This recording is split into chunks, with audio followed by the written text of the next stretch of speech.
Right, hello lads and lasses and welcome back to Boys Down Under, and wow, what a game last night. It was, honestly, I've had some time to sleep, not much, but I've had some time to sleep. Look, it was one of those games. It was just one of those games from a neutral perspective. If I was a neutral fan, I would have loved that. But from a Celtics point of view, I was heartbroken. I was heartbroken. That's a very good word to put there. And it's because of many reasons. Many reasons led to me being heartbroken. And we'll get into that into this video. I'm sorry if I sound my voice sounds very bad. I was streaming the whole game last night. You can check that out on my channel. But yeah, no, look. It is what it is, but we move on. Before we get into the video though, please remember to subscribe to the channel. We're on that home run to 1,000 subscribers. And you know, if we get there, I'll finally shut up about trying to get there. So that's a bit of a win-win for both of us in this situation. Celtic got off to a great start last night, and they got off to the perfect start they could have in that match. They got out to a 2-0 lead by the 30th minute.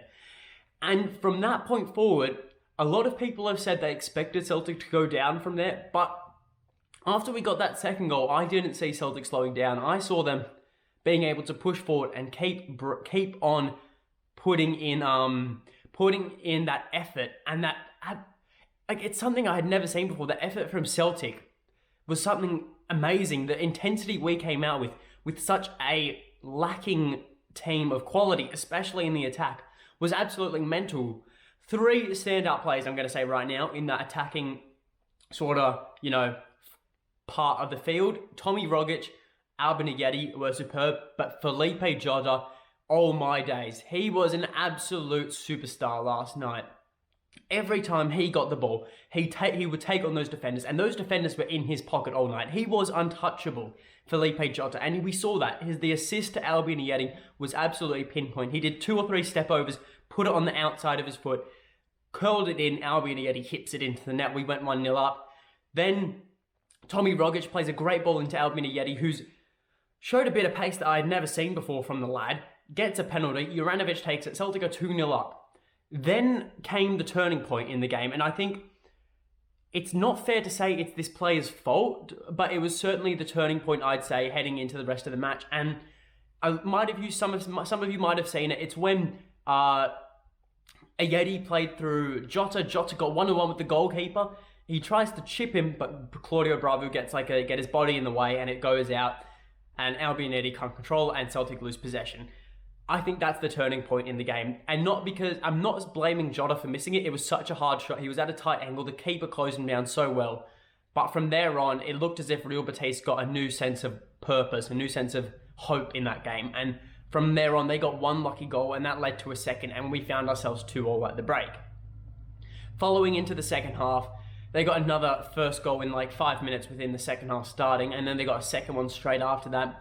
And I think when it hit 4-2, a lot of people were still optimistic. I was optimistic myself, but deep down, I knew Celtic could not come back from this, purely because, not because we lack quality on the field, but because of our bench. We didn't have that quality on the bench to be able to bring on and change the game. We had no attackers. It was,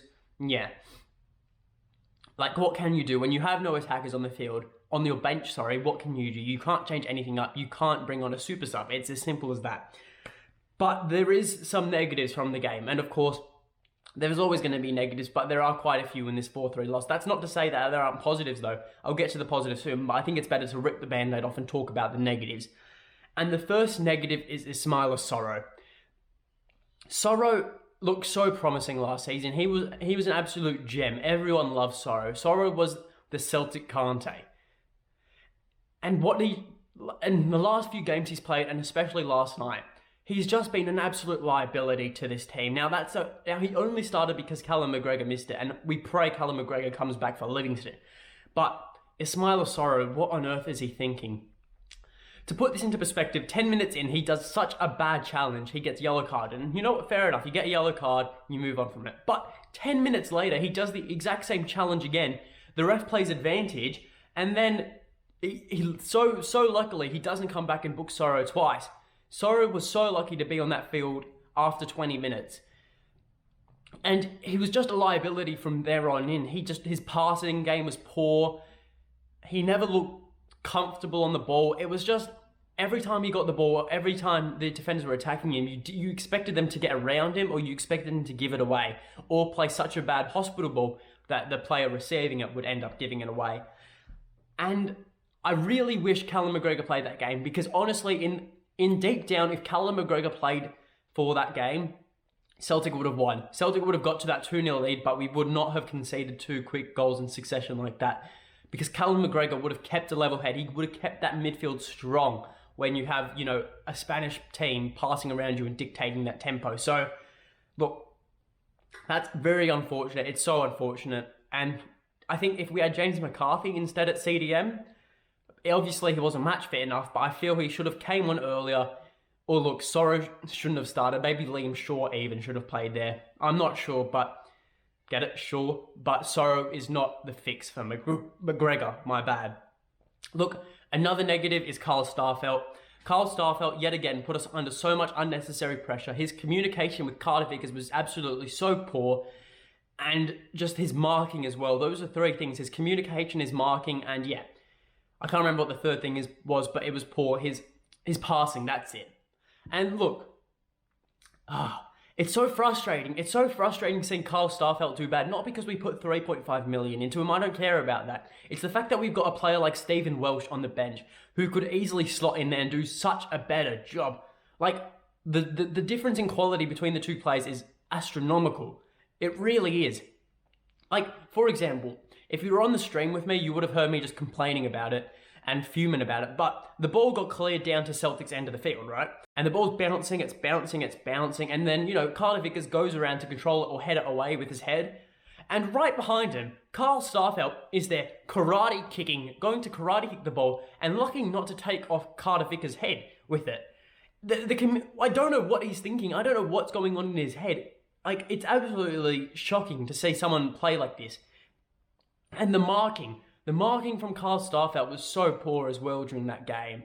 Too many times they got through and it was Carl Starfelt's man who scored or was the person who set up the goal. And I was getting so frustrated with it. And like I said earlier, it's not because we spent 3.5 million on him. It's because we have Stephen Welsh on the bench, who is so much better than Starfelt, in my opinion, 110%.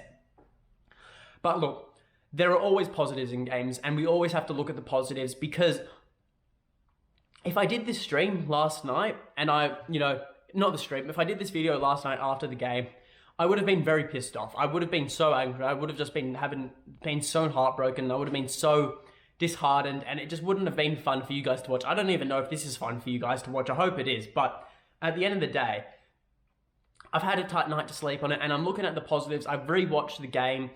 I'm looking at the positives, and you know what? There are so many positives there that people can just look over. The first one is one I've touched on quite a bit. Felipe Jota is a player for the future for Celtic Football Club, 110%. The intensity, the level of skill he has, it is absolutely amazing. I think he honestly mesmerises me when he gets the ball. I haven't seen a player like that play for Celtic in so long. A player with his footwork, a player with his ability to beat defenders. Like, mind you, this is a top team in Spain, and he's putting their defenders in his own pocket, and he's the attacker. Like, he's untouchable. And I think once we get Kyogo and Tabata back, that front three will be... I said it in the stream last night. Once we get that front three, get McGregor, get Julian back, our team will be a force to reckon with. We will be unstoppable in the league and in Europe if we're still there by that point. Honestly, I cannot wait for it, because I am so excited for what the future brings with this team. And now a second positive is that earlier this week I said, I asked the question, I posed the question, can Albion Ajeti be the man to fix Celtic striker problems at the moment? And what I saw last night is that yes, he can. Albion Ajeti can put the ball in the netty, and yeah, because at the end of the day, he scored a goal, he won a penalty, and then he scored an offside goal, which was unfortunate. He was just a fraction offside. Albion Ajeti played an absolute class game. He had great passing. He got involved with the game. I was so happy to see him playing like that. It's such a joy to see the fact that our third choice striker is doing so well and is actually delivering for our club and wanting to play for us. Imagine if we had to play Griffiths there instead. He wouldn't be doing that. He wouldn't be at the levels Ajeti was at. And I think it's a testament to how the dedication Ajeti has and how much he loves this club, because The fact he's third choice striker, he could just, come in and play half-heartedly knowing he's always going to be the third choice. But the fact he's going in there with intensity, embracing Ange's style of football, it's a joy to watch. And I'm really, really excited to see what he can bring for the next, 2-3 weeks while we wait to see what happens with the Giacomakis and also Kyogo returning back to the squad.